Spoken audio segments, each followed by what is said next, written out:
조갑제 TV 시청자 여러분 안녕하십니까? 우리나라는 이 8월이 되면은 자연스럽게 이 광복, 해방을 기념해서 또는 기억해서 일본이 이 언론과 정치의 주제로 떠오릅니다. 흔히 한국인은 일본을 우습게 보는 세계에서 유일한 나라라고 이렇게 합니다. 뭐 우스갯인데 한국 사람들이 일본을 못마땅하게 생각하는 마음이 일본을 낮게 보는, 과소평가하는 쪽으로 가는 거죠. 일본을 못마땅하게 생각하는 것은 감정입니다. 그러나 그렇다고 일본을 실력보다 낮게 평가를 하면은 그것은 일본을 잘못 보는 것이 되는 거죠.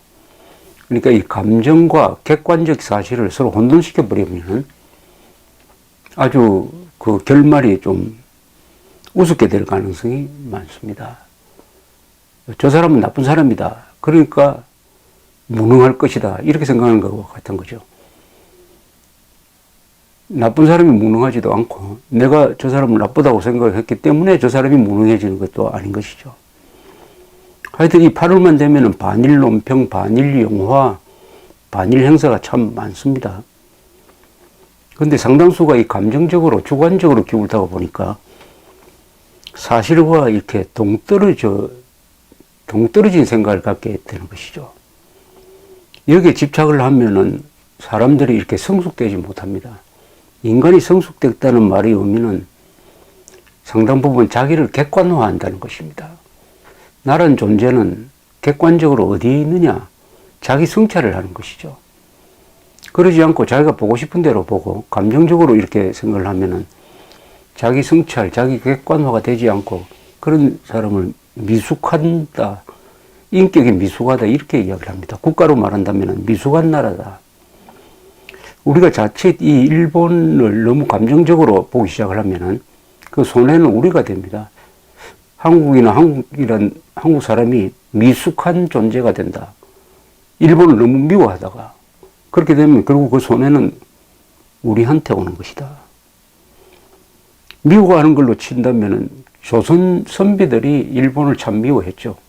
특히 1592년부터 7년 동안 임진왜란을 일으켜가지고 이 한반도를 그야말로 황폐화시킨 그 일본에 대해서 그렇지 않아도 중화사상, 사대주의가 강하고 명분론에 빠져 있었던 조선의 선비들이 얼마나 일본을 미워하고 저주하고 했겠습니까? 그런데 그 당시의 기록을 읽어보면은 의외로 300년 전에 조선통신사가 지금 한국의 언론보다 일본을 더 객관적으로 보고 있다는 생각이 들 때가 있습니다. 이건 무슨 이야기냐 하면은 일본의 도쿠가와 막부 시절에 조선은 12번 조선통신사를 보냈습니다. 어디로 보냈냐? 천황은 그때 교도에 살고 있었지만은 실권을 잡은 도쿠가와 막부 이 군사 정권은 동경에 있었습니다. 동경까지 외교사절을 보냈는데 상당히 대규모입니다. 100명 이상이 넘은 외교사절이기도 하고 문화사절이기도 하죠. 그 조선통신사의 기록관이 항상 따라갑니다. 제술관이라고 그랬습니다. 기록관이 따라가는데 여기에 기록을 남긴 분이 있습니다. 신유한이라는 사람입니다. 1719년에 도쿠가와 요시무네라는 장군이 이 막부에 있을 때 그 사람이 장군직에 오른 것을 축하하기 위해서 일본에 파견을 했습니다. 조선통신사를. 조선통신사가 가는 길은 여기서 대마도에 갔다가 대마도에서 지금 후쿠오카에 가서 이렇게 쭉 에토를 거쳐서 교토까지 갑니다만은 그 신유한이 돌아와서 남긴 기록이 하나 있습니다. 해유록이라고 합니다. 바다 해자에 유람한다 할 때 그 유자인데 해유록 회유록을 남겼습니다. 이것을 읽어보면은 신유화는 조선 선비 특유의 그 관점에서 일본을 아주 못마땅하게 생각한 건 사실이에요. 신유화는 어디까지나 이 문명은 조선과 중국이 중심이고 일본은 오랑캐다. 이렇게 보는 시각은 확고합니다. 말을 경멸하는 것이죠. 그러나 사실관계를 쓸 때는 상당히 정확하게 씁니다. 이게 흥미롭습니다. 읽어보면은 신유환이 쓴 이 회유록을 읽어보면은 일본 사회는 무사들이 지배계급이 되어가지고 잘 통제하고 보통 사람들도 매사에 아주 절도가 있고 일을 성실하게 한다. 조선통신사가 탄 배를 일본 배가 와서 마중을 하는데 보니까 얼마나 바다를 재빨리 헤쳐가면서 인도를 하는지 이 느려 터진 조선 선원들과 너무 비교가 된다. 뭐 이런 이야기도 있습니다. 그는 일본 사회를 아주 구조적으로 보았어요. 일본 사회에 대한 진단이 아주 정확합니다. 일본 사회를 어떻게 보느냐 하면은 병농공상의 사회다. 이렇게 보았습니다. 한국은 그때 산농공상이거든요. 사자는 이때 선비입니다. 과거심 합격자입니다. 주로 산농공상으로 보았는데 병농공상이다. 일본은 병, 즉 군인이 지배계급이 되어가지고 농민, 그 다음에 기술자, 장사꾼들을 통제한 나라다. 정확하게 봤습니다. 그래서 일본에 딱 와보니까 한국에서는 유학자, 과거시험 합격자가 신분이 가장 높은데 일본에 와보니까 이 유학자의 존재가 아주 형편이 없는데 놀랍니다.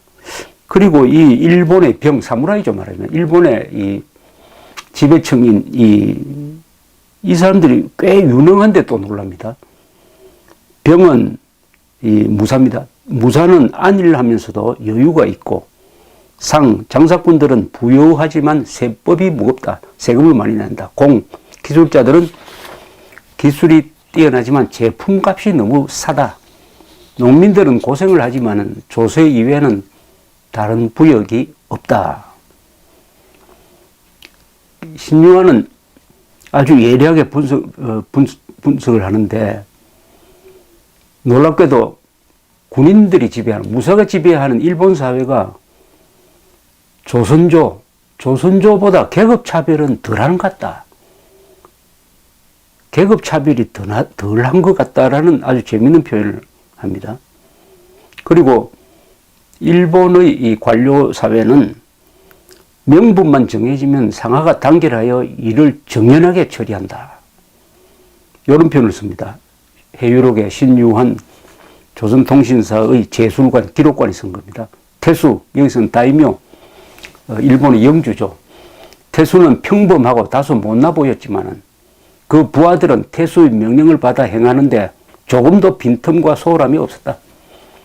부하를 불렀을 때 그에 응대하는 것이 메아리와 같고 일을 하는데 전력을 다하며 보초를 쓰고 차를 끓여오는데 조금도 걱정이 없다. 아주 일을 능률적으로 한다는 것이요. 일사불란하게 한다.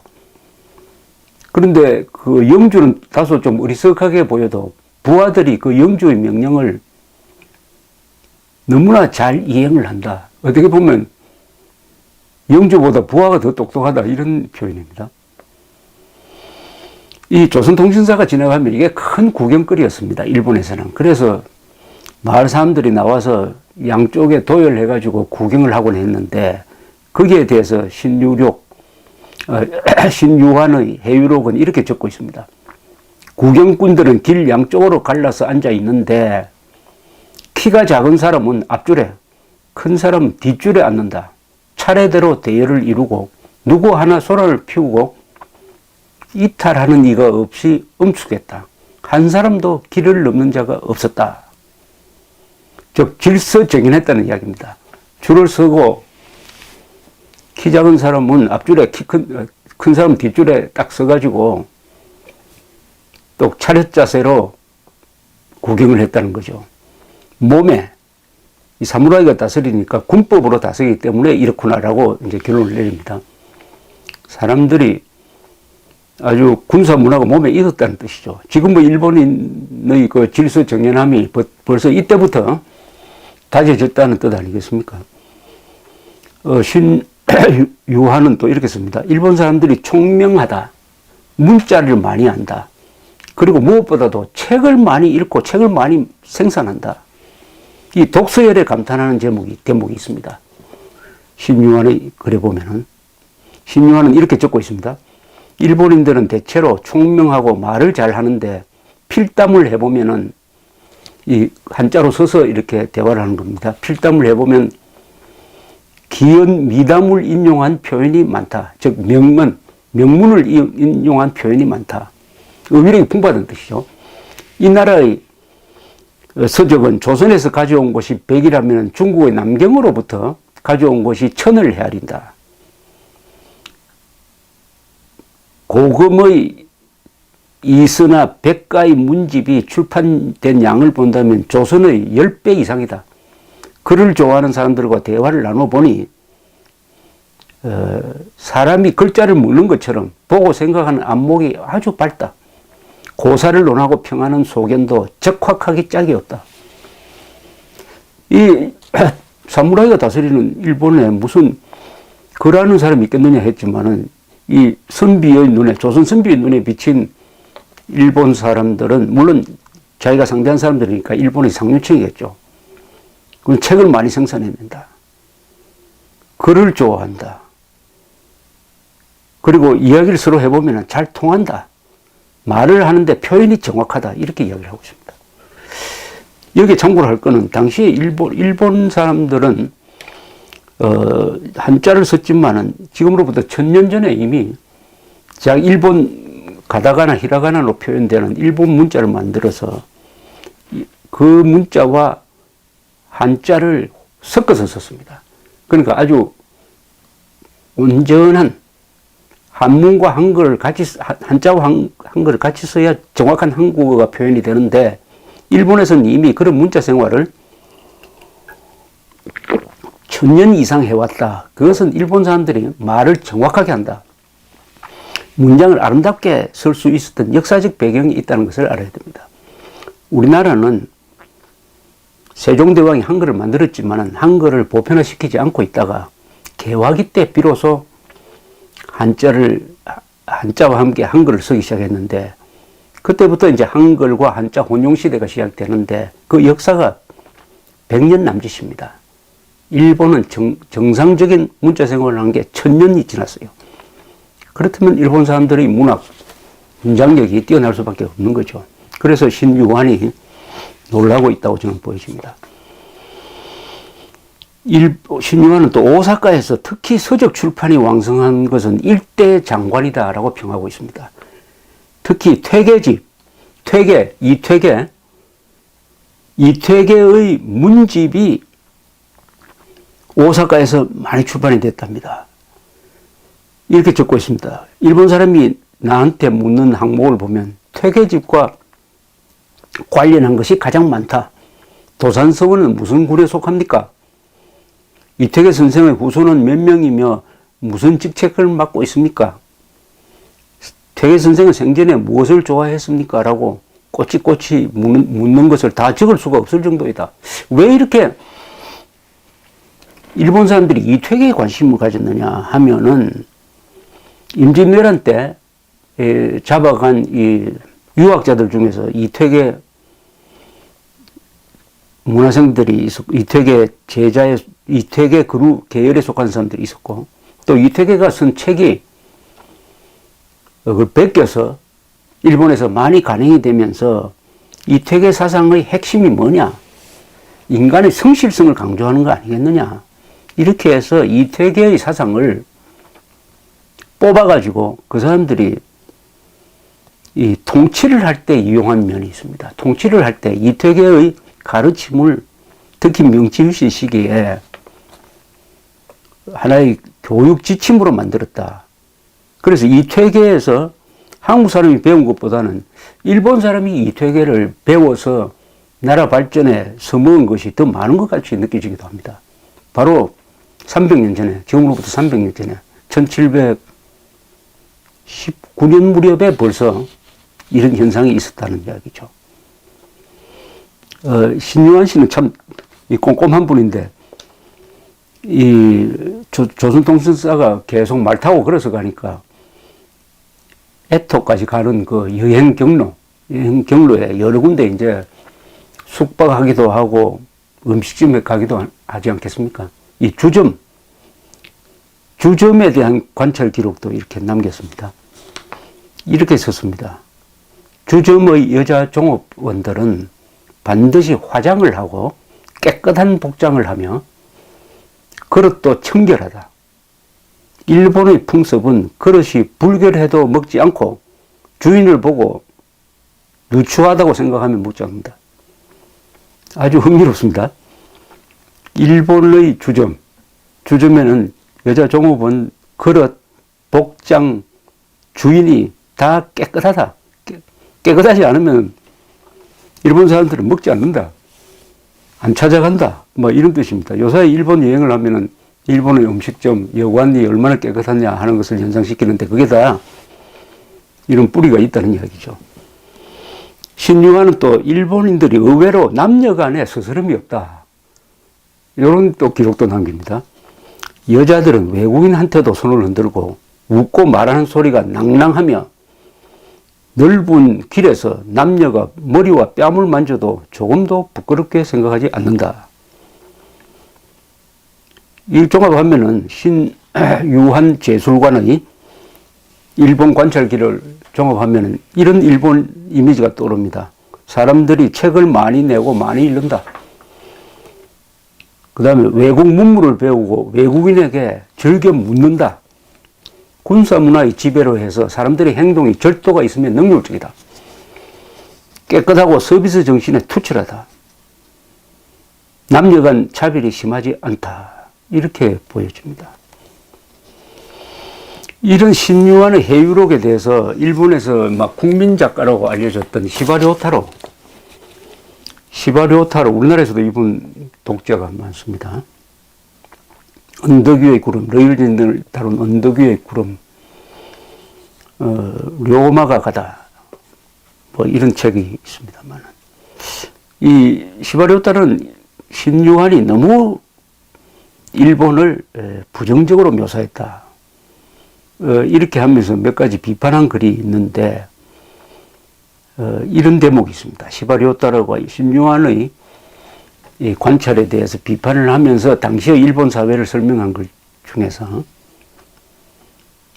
도쿠가와 막부 시대에 글자를 읽을 수 있는 국민들의 비율은 70%나 되었답니다. 70%.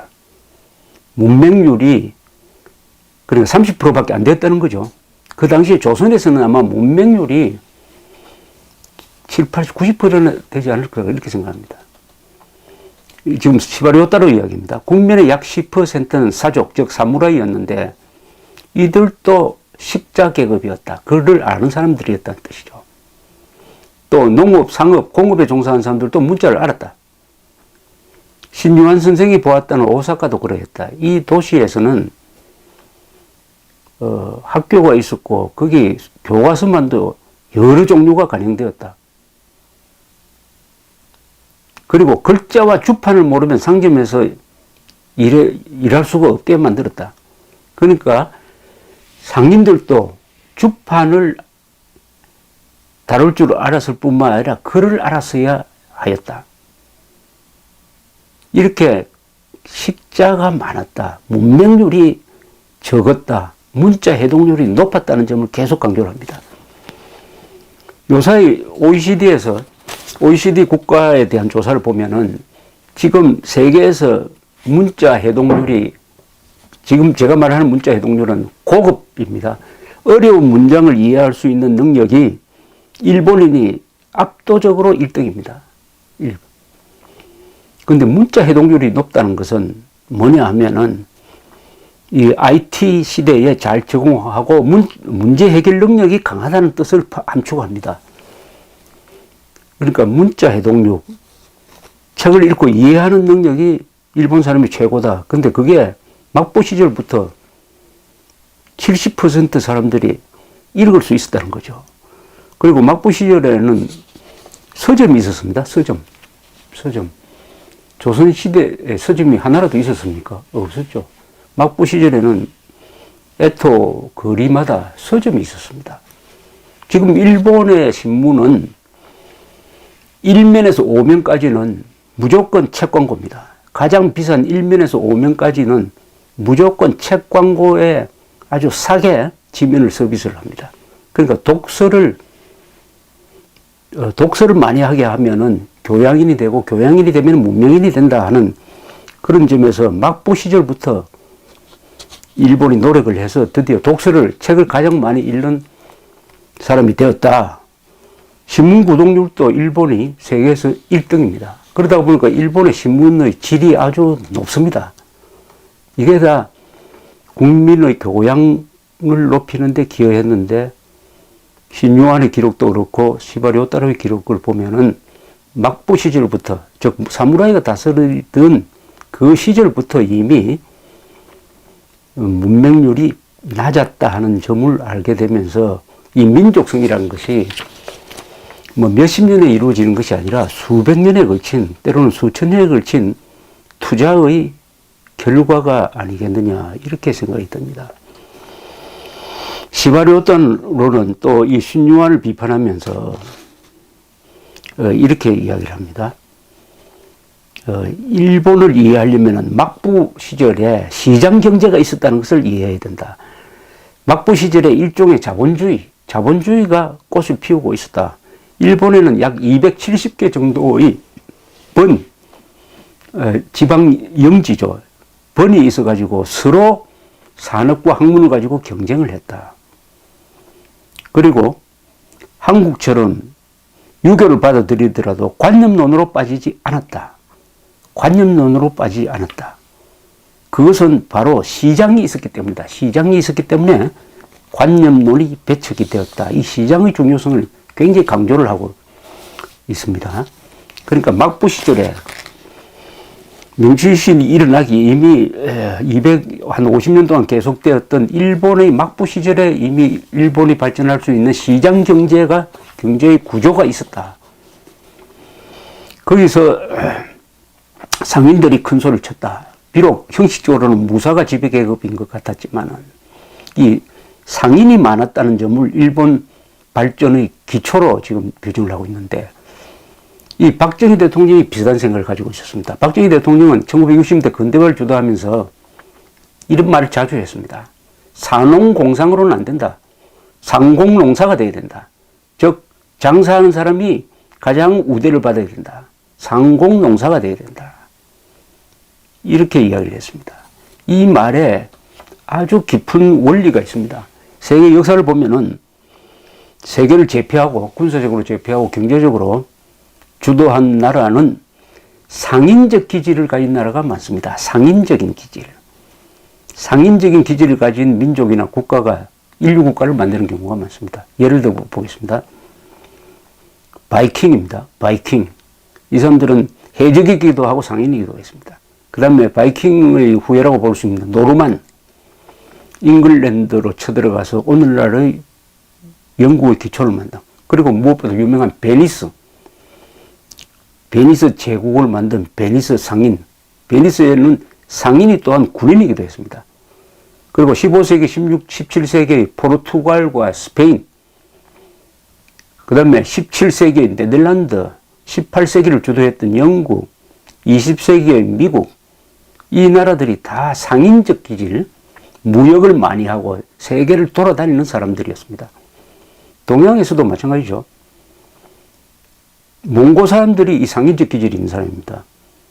통일신라가 또 상업적인 나라였어요. 해군력을 가지고 통일신라 사람들이 일본과 중국을 무대로 해가지고 무역을 많이 했습니다. 그러니까 돈벌이와 무역에 신경을 쓰면은 자연히 강한 나라를 만들게 되는 것이죠. 부국 강병 아닙니까? 나라가 부자라야 강한 군대를 유지할 수가 있다. 이렇게 본다면은 이 신유록에 비친 일본, 300년 전의 일본론, 지금 일본의 뿌리인데 거기서 몇 가지 공통점을 뽑을 수가 있다면은 군사 문화의 효율성, 그 다음에 시장 경제의 일종의 경쟁 유발 효과, 그리고 국민들이 질서정연하다, 법을 잘 지킨다. 그러다 보니까 서비스 정신이 강해져 가지고 음식점에서는 그릇도 깨끗하게 한다. 주인도 복장에 신경 쓴다. 항상 여자 종업원은 화장을 하고 나온다. 일본 국민들도 그런 화장을 하지 않는다든지 뭐 주인이 지분하다든지 하면은 아예 그 음식점 이용도 하지 않는다. 남녀 차별은 오히려 약하다. 뭐 이런 등등의 모습을 보여주고 있습니다. 이렇게 해도 한국 사람들은 요사이도 일본을 우습게 보고 일본 욕하기 뭐 경쟁을 벌이고 있습니다.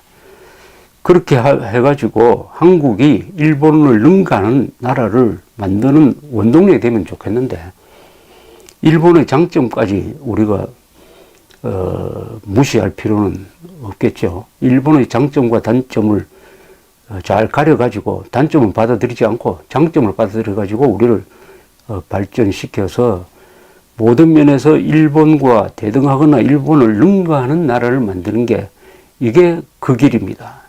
일본을 이기는 길이죠. 그 길. 우리는 반일을 하면 안 됩니다. 지금 반일할 때가 아니죠. 일본은 적대국도 아니고 일본은 독재국가도 아닙니다. 일본하고 친하게 지내야 돼. 그러나 그 길을 하려면은 일본을 제대로 알아야 된다. 300년 전에 신유원이라는 사람이 본 일본을 다시 한번 되새겨 보았습니다. 감사합니다.